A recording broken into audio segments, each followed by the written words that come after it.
ஏன்னா இவங்களோட ஆட்டம் ஓவர் ஆயிடுச்சு.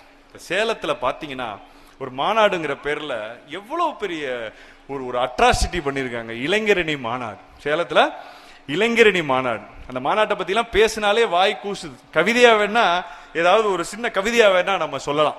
மாநாட்டினுடைய நுழைவாயிலே நூ காவாலா என்று குத்தாட்டம், மாநாட்டு நடுவிலே காலை பப்பரக்கேண்டு விரித்து கொண்டு ஊப்பிக்களினுடைய சீட்டாட்டம், அவ்வப்போது சார்ஜ் ஏற்றிக்கொள்ள டாஸ்மாகிற்கு தொடர் ஓட்டம், பீஸே இல்லாத பிரியாணியை வாங்கி தின்பதற்கு பெரும் போராட்டம், அடுத்த நாள் காலை வெட்கமே இல்லாமல் உதயநிதி சொல்வது ஜீரோ ஃபுட் வேஸ்டேஜ் என்ற பித்தலாட்டம்.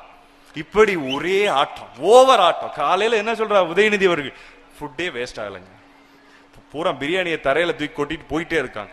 இப்படி இன்றைக்கு திராவிட முன்னேற்ற கழகத்தினுடைய குடும்ப ஆட்டம், இன்னும் கருணாநிதி அவர்கள், திரு ஸ்டாலின் அவர்களுடைய குடும்ப ஆட்டத்தை